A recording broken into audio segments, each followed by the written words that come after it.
Ooh.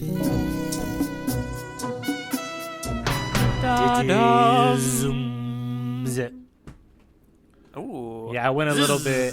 Yeah, I did a little bit of Kanye West Through the Wire. That he wrote that song when he busted up his jaw, so they wired it shut. So the whole track, he's singing like this, he's talking like this the whole track. So check it out, Through the Wire. You can hear it. Through the Wire. No, I did not know this about Kanye. Because you know what, Eric? I don't know a lot about Kanye. I know a lot more about Eiichiro Oda's One Piece because we are the Grand Line Tourist. Welcome back, everybody, to our chapter by chapter examining, like me, for the first time, or re-examining of One Piece. I am the examiner the first time. I'm the tourist, but sitting across the airwaves, across the distance, is it cloudy out there? Across the clouds? It's a little cloudy on my side of California. Across the contiguous line of clouds connecting us is my tour guide. Introduce yourself, my friend. Hi, I am Eric Sivu, just a fan of early Kanye West and also a part-time tour guide. I'm a full-time music enthusiast. Gotcha. The Kanye West aficionado business, right. That's really where your heart lies. This is just a side gig. Yeah, oh my God, I cannot devote. I don't like him that much. I can't do it. I haven't even watched his documentary on Netflix, so I'm not going to do it.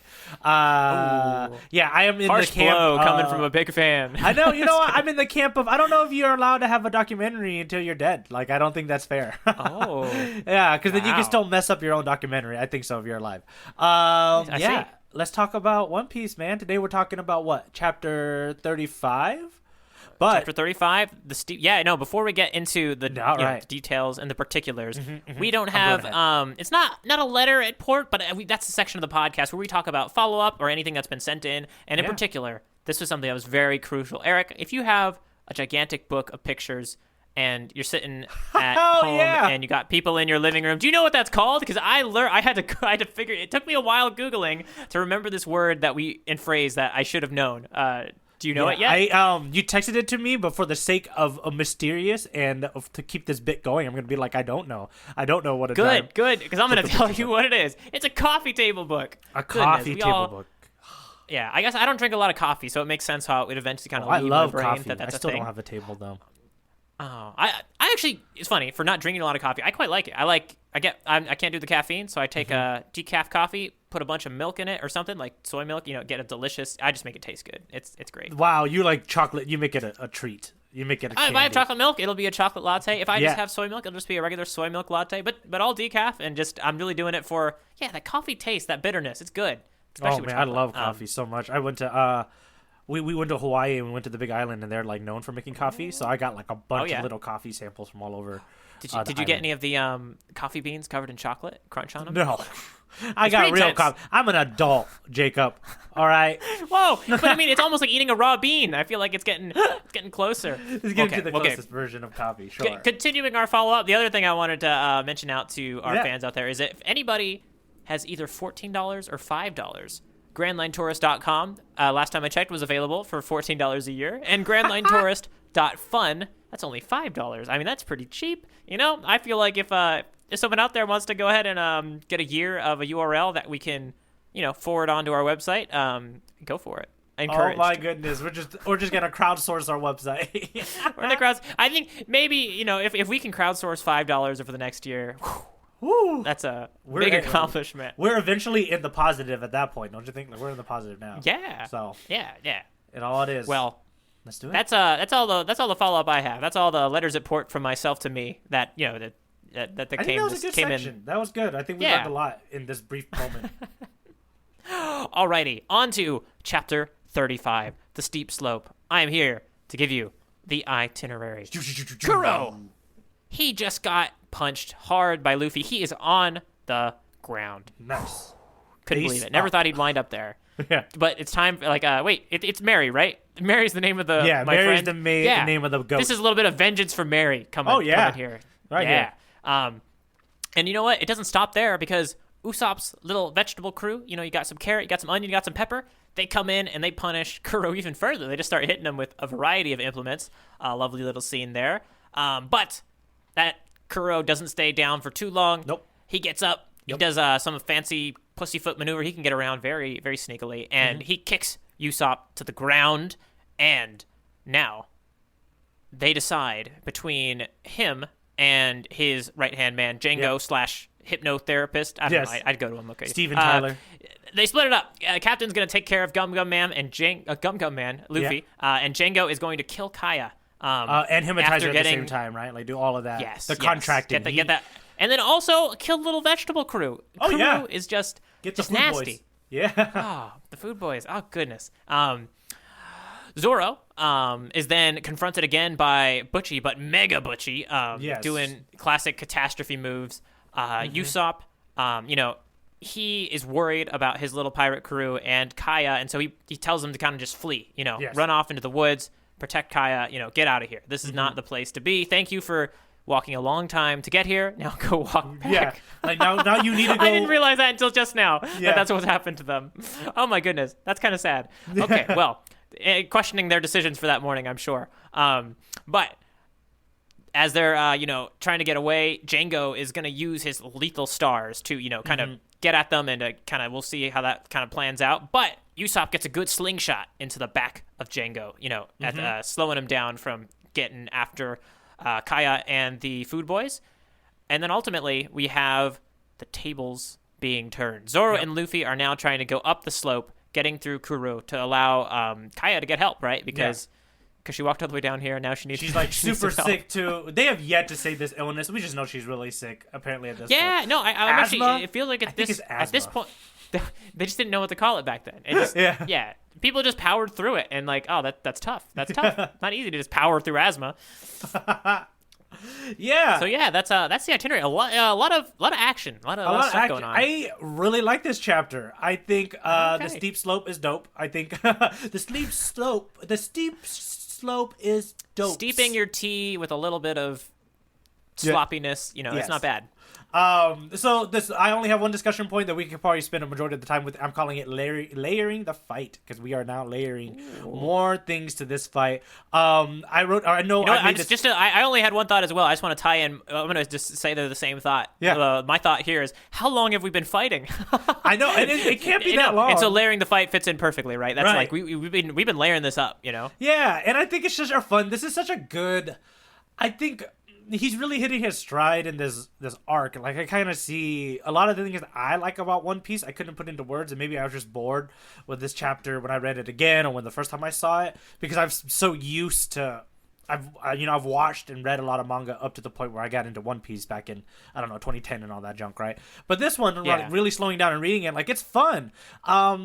Like, I made the metaphor before about how this is very much like a Les Mis type of thing, where all the players are literally here now. All of them. The food boys are here. Kaya are here. Mary's not there because Mary's, like, recovering. But, like, the major players of this arc are present. Like, they're here right now.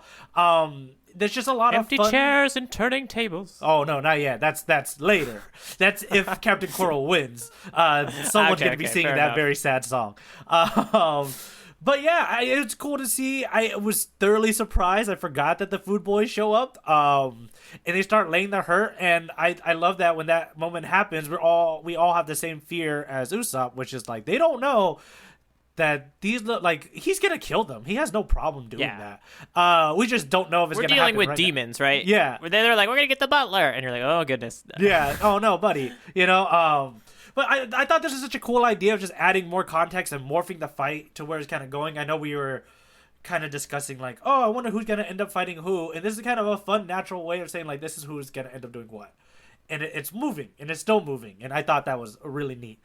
Any thoughts about how the fight is being layered and how they're adding more context and more weight behind each thing now? I think having maybe not dealt with as many of these large buildups to this sort of thing, I think the largeness of it is probably at this point, maybe because I'm not used to it, detracting a little bit from the feeling behind it. Almost like this feeling that, like, oh, how many times is, Zoro going to have to, get Butchie back on the ground so that we can finally get, like, I'm pretty sure we're going to wind up with a little bit of some Luffy Kuro action coming on, right? I mean, we had it already. We already had it a little bit with, the punch from the end of last chapter. But, if you told me that like we're gonna wait another chapter for even the second blow to be dealt between those two characters, I'm like, really? Like we're gonna go in a whole nother like I mean that was one punch and then a whole chapter of more establishing. So it's actually just like I would say I'm just not as used to this yet. You know what I mean? Like no, I hear that. Like it kind of I can't predict whether or not when we're gonna get like the full like it's actually kind of exciting. I never really know when the full real action fight's gonna come. You know what I mean? But I don't mind the layers, but I think I'm ready for the fight too. I'm ready to see. I hear you. Luffy and Kuro go at it. It has to be just a difference between like a tourist and a tour guide now at this point, because I kind of appreciate these small in between moments before the fights, and I think this is kind of like the better of the recent chapters. Because I think he has a lot more to kind of say in these chapters. I think we get this really cool moment with like Usopp gets a cool moment where he gets to knock Django in the back. I like literally kind of gasped when I saw it. I was like, oh, look at that! Look, he gets another. For a moment there, yeah. For a moment, I thought Django was I thought that was the way he maybe throws things. I just really awkwardly, and I was like, oh no, he got hit. I was like, yeah. He got hit, and I also love that you see him kind of do like with the slingshot, right? Like him like somehow popping himself off the floor for a little bit, pull back the slingshot, and let a shot go. Usopp looks hurt. Usopp is just.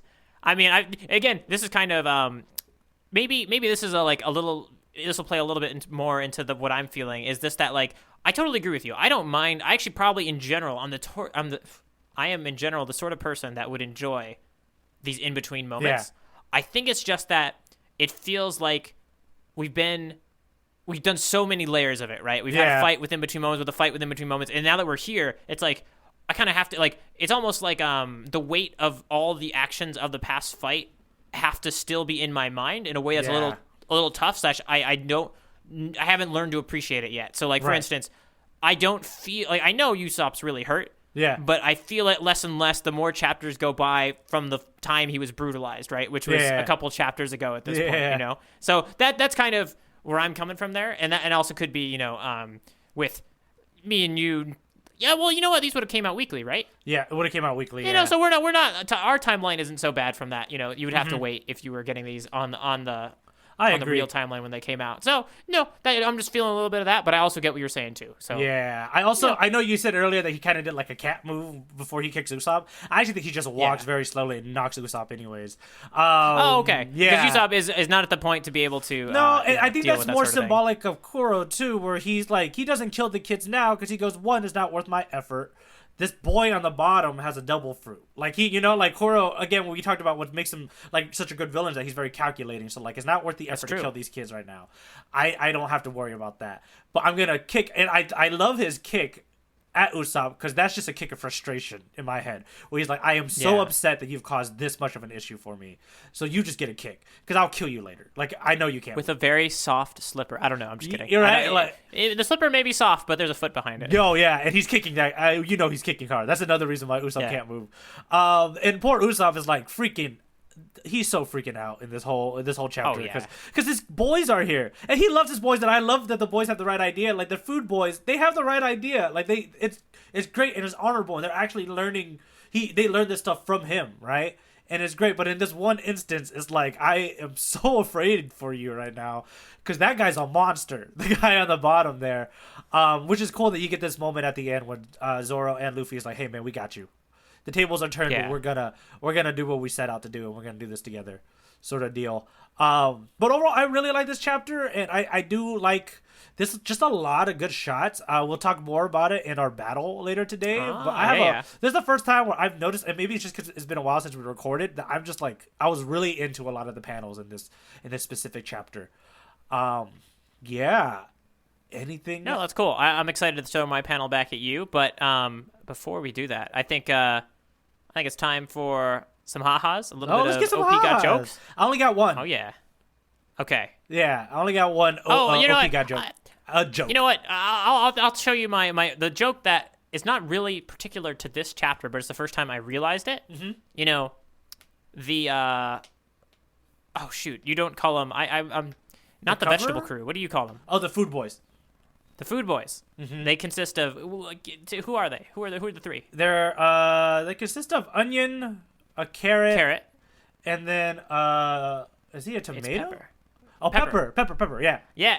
And so the thing that I realized, in my head, I was like, oh, you got carrot. Like, I was trying to just kind of tie in their theme and their vegetables, like carrot, onion, and then you got to season them. You need some seasoning. And I was just like, that's your seasoned pirate crew right there. I don't know. I came across that in my head. Nice. I really liked it. I also love the especially items seeing them all beat up. Yeah, they all bring out different items, right? Yeah. Like a bat, a pan, and then I think a shovel. A shovel. Yeah. Real cute. Who's holding what? Yeah, let's look at it real quick. I think carrot is the one with the shovel. It makes sense because that's a root, right? Yeah. That you need to pull. Oh no, onion has the shovel. I was gonna say onion onion is a root as well. I was actually, and so what's carrot have? The carrot has a pan, a frying pan. Carrot has the pan, and then the bat is in Pepper's hands. Pepper's hands, yeah. Huh? No. I don't think we weren't able to draw as much punnery and metaphorical significance as we might have hoped, but maybe it still may be there. It may just be that we lack the knowledge about vegetable growing that we wish we had. I know, exactly. Actually, my joke feeds into that, which is that a random pirate goes, "Oh, they're battering. What were they battering up? Yeah, they're battering up Captain Koro. Those small fries are battering Captain Koro," which I thought was such a weird phrase. Yeah. Well, I guess weirdly enough, this would be an interesting one to dive into, like maybe more time later translation because. There is a bat as a weapon. So, battering, bat. But food? Also, say it one more time. Battering up. Yeah, arg, those small fry are battering Captain Koro. Well, I mean, that sentence itself, it's got to be an intentional pun. Right? You see it? I think so, yeah. Potatoes being battered. Mm-hmm. And carrots, you would do it, all of it, yeah. No, that's pretty good. Yeah. And that way, in my guess, that would be one that is probably not in the original translation because it would be hard. Maybe it is. Because it would be presuming that in the Japanese language there's a word for hitting that is related to the word for frying. You know what I mean? Which, it could be. You know what? Languages are pretty intense, so it probably is. You can probably pull it out. Yeah. You have any ahas on your own? I really liked the fear in Zoro's eyes when Butchie started to do the catastrophe again. He's like, "Oh, geez, not that again." Yeah, I know. It just was like, and then they just like that whole moment had a lot of good things around it. So when he lands, it's like he broke the ground, which is just a funny way to phrase it, Yeah. You can say oh, you broke ground on a construction project or something, but to think about the ground is just completely broken is a funny idea. And then Luffy goes, "Wow, what is that guy?" It's always not funny, right? What is it? Yeah, right. So that's actually the end of my ahas, but I like that. That whole moment had a couple for me. That is one I didn't write down, but I love the fact that Luffy's always very surprised by how crazy other people are, even though he might be the craziest person currently there. Yeah. He's oddly insensitive to other extraordinary creatures. Yeah, and he's obviously you're the weirdest one, bro. Because you stretch. At this point, nobody else has a devil fruit power, all right? You beat Buggy, and Buggy's not here. All these people have never seen a devil fruit power before. You're the weirdest person. I should have brought it up in thoughts, but I guess Captain Kuro, as far as we're aware, is not a devil fruit user. He didn't reveal that he was. He didn't reveal that he was. I mean, but he talks about it. Does he talk? He talks about it. He talks about the devil fruit. Yeah, he talks about it I don't know. If it was, I feel like. As a One Piece thing, I think people tend to show off their devil fruit powers immediately. Yeah. Well, yeah. He was kind of. I thought maybe he was holding it back because he was, inside the Kaya Castle. But no. This would have been the time when he would have mentioned it. It seems like. Yeah. Very cool. Yeah, it is very. Yeah, it's cool. It's a cool moment. Should we do some battles? I am ready. I got mine all queued up. If you want to take it first, or you can send me yours. Do you wanna batter me up, or do you wanna? I'm gonna batter you up a bit. Let me batter up the whole situation. This is the panel battle here on the Grand Line Tourist, where Jacob and I choose a panel each that really spoke to us or jumped out at us, and we're gonna pit them against each other in a ring and give them knives and make them fight each other. And then whoever is the best panel is gonna win. Obviously, the shonen anime rules, the shonen manga rules, man. That's what it is. Or whoever yells the loudest is the most fighting spirit's gonna end up winning. That's more accurately close to what we're trying to interpret here. But let you know that this is an open arena. It's not a closed arena. It's open arena. So if you, listener, are ever so inclined to throw in your panel into this Pokemon-like battle between a free-for-all, who's the best, feel free to email us at grandlinetourist@gmail.com.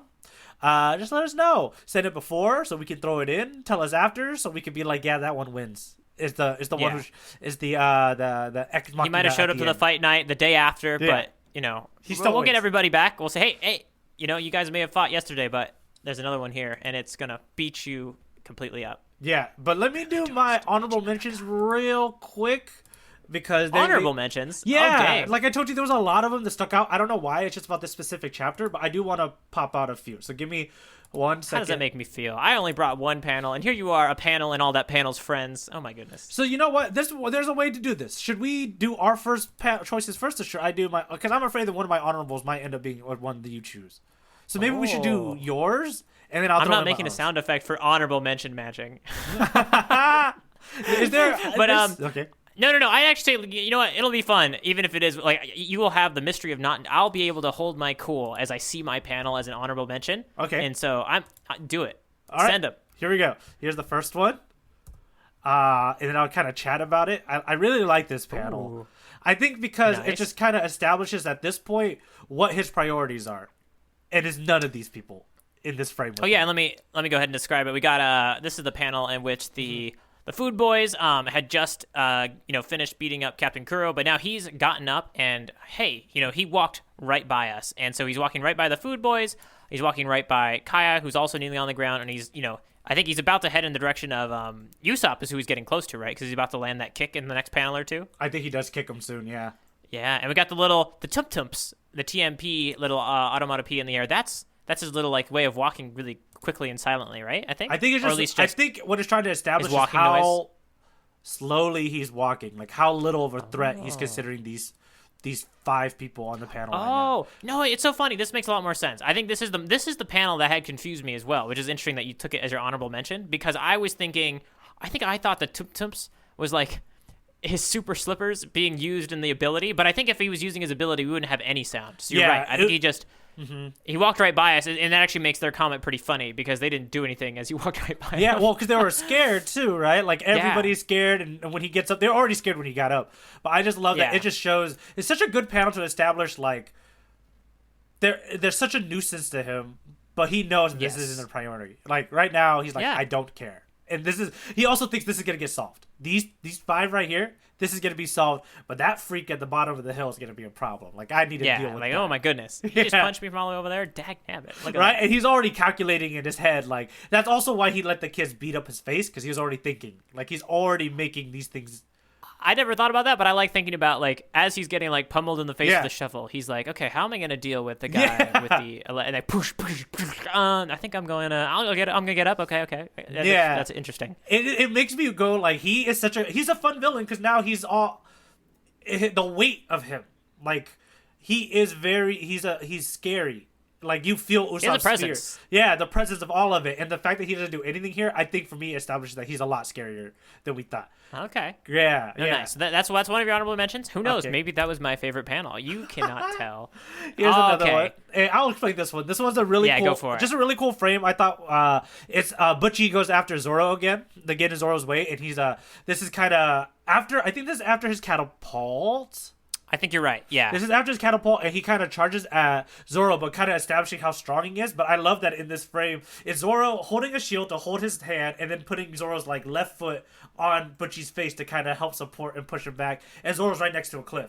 I just think it's a cool frame. Oh, and just by shield, you mean he's using his sword as a shield, to block Butchie's attack. Yeah, and I think it's just a cool frame to also establish that, like, oh yeah, Butchie's strong. Like he's a problem right now for Zoro. Like this guy is like really really strong.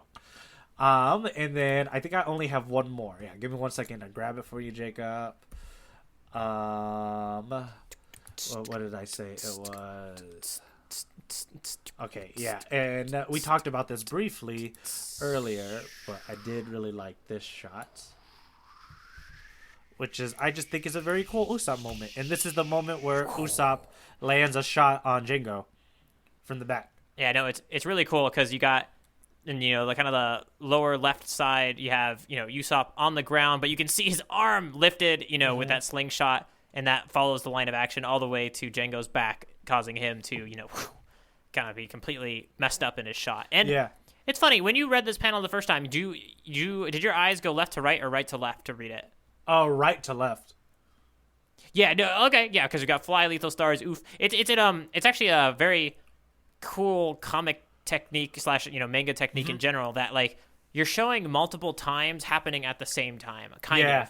Yeah, because the fly, lethal stars would have been said before he got hit, which would have been when he says the oof, and then that's when you're seeing this action happen, which is the ricochet of the bullet off his back. So it's kind of like, it's very interesting how very, very cool thing that is only possible in this medium. Yeah, and I think I really cheered for I audibly cheered when I read this part, because it's a page turn, right? It's the reveal of a page turn for you to see, and it's just cool to see because I guess for me, because I know you already said it, for me all of this build-up worked, a lot of it, where this is right after Usopp's you guys, I need to save my boys, I need to save Kaya, and he gives them a cool thing, which is pirate crew. Usopp Pirates, you guys' goal right now is to save Kaya, take her, and run. Right? So cool. And it is honorable. Zolo, we get that cool exposition dump from Zolo to be oh, look, Usopp's doing a cool thing. What a quick thinker, right? They're helping the audience realize how cool the moment was. But it worked for me. And it's cute, and they're trying to save Kaya. But Django's obviously walking freely, and Usopp gets one, he gets this moment. He gets this moment to do one more cool thing, which is just stop him just a little bit. And I just like the weight of that moment there. Yeah, it's good. It's got a nice whack in the bottom right too. I didn't notice that. The whack actually. Yeah. Oh, the whack. Where's the thwack? Oh, it's on the left side. Yeah. You gotta pay attention to these lettering. It's pretty wild. Yeah. All right. Shall we? Very nice. You know what? So this is a quick thing. You know how we were talking about the onomatopoeias here being in English? Yes. So I just didn't realize this, but I read a bunch of other mangas right now, but all of them I haven't noticed. A lot of them, at least the ones I've been reading, are in Japanese. I think they keep the Japanese. Do they tell you what it means in English as well? Yeah, they have to put it in between the margins and all that stuff, all that white space. Yeah, which is kind of cool. I think that probably saves them a lot of work, to be honest. I think doing a relettering of onomatopoeia is a lot more work than doing the just relettering of... Yeah, because you have the space already, right? Well, the words are blending in so into the onomatopoeia, they're just blending into the panel in such interesting ways. Yeah. That it makes it harder. And it does, and now it's a whole another issue of it's an extra confusing type of translation to do. Yeah. But no, I like that they do it. I like my thwack. All right. So we're at the battle part now. Do you want to reveal yours first, or I feel like we should do yours. You've brought in your little contenders, you brought in your honorary nominees, and now it's time to see my panel come. All right, I'm looking at the fruition. Page. There's top panel. Top panel. Okay, I was gonna say there's two of them that I thought you might have taken, but I like this top panel. This is the Food Boys. It was close. I did the other one. Were you thinking the bottom left as well? Yeah, they're both good, but I went with the top one. Yeah, this is the Food Boys jumping out. We actually talked about this panel. We were trying to figure out what they were holding. It's the Food Boys jumping out at Kuro, all yelling different things. So we have Carrot saying, "Pirate crew, ready for action." Did we cut some of the dialogue there, or is it?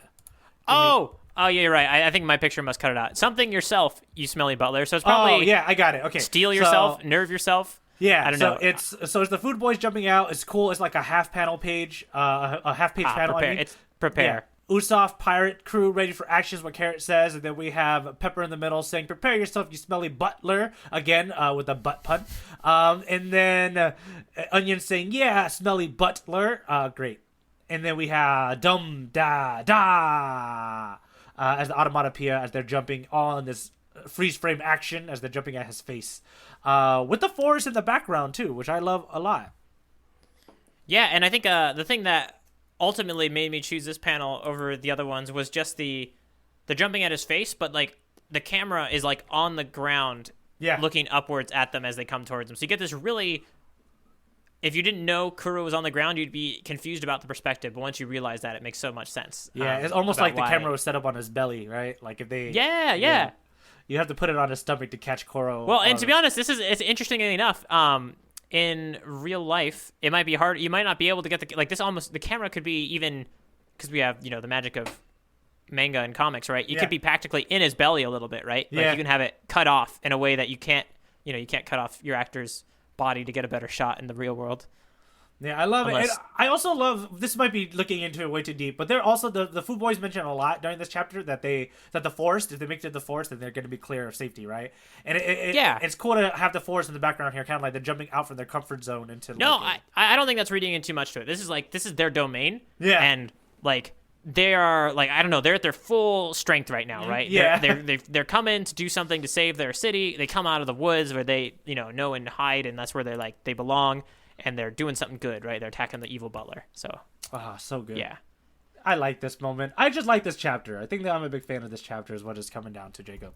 Yeah, I think that's what it is. All right, let me throw my panel into the ring with its own knife, or will I say, broken glasses?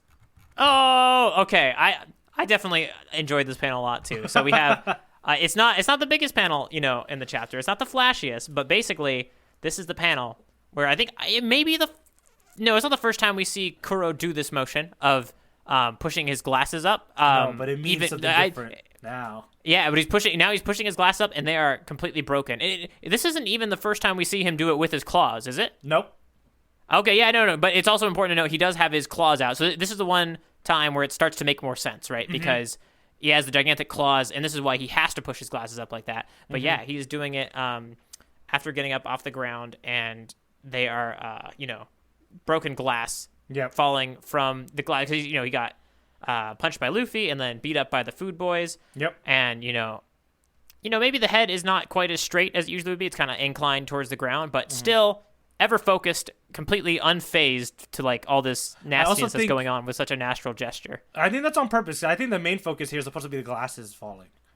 Yeah. And I think that's literally, and this is, again, tour guide maybe over analysis, but I think that's because like there's the lie's broken, like there's nothing left, like this is this is the start now, like everything that he's worked for, like all his lies, everything he's put out there is broken now.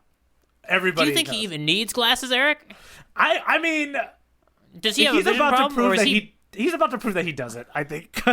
Well, no, maybe that's how Luffy defeats him. Luffy's gonna be like, but right now you're nearsighted, and then oh, you know what?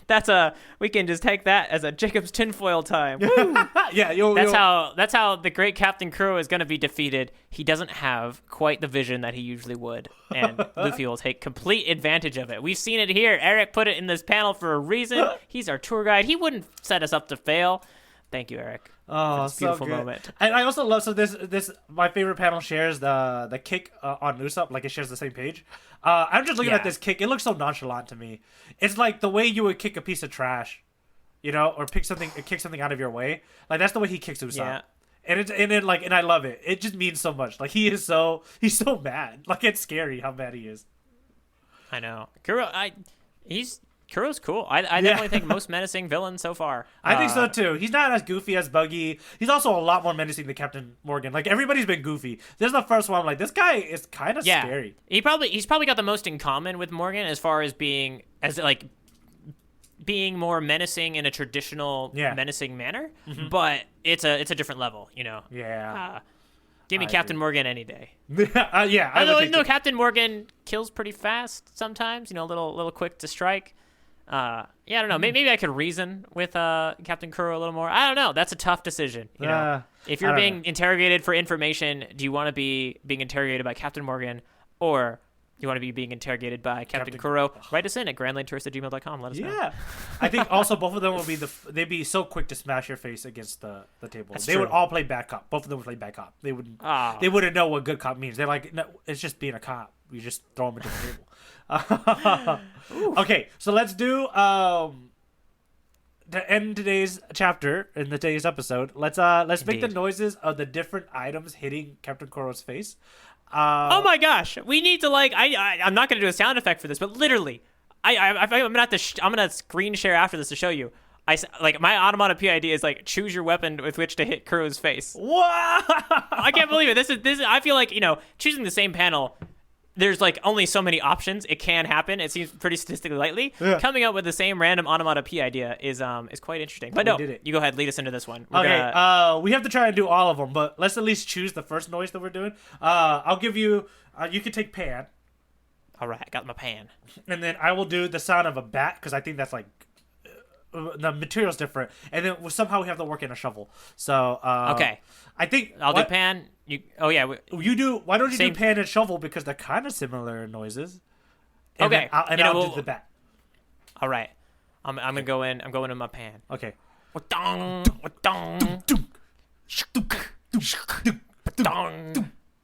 Oh, you're shoveling. You're shoveling with the.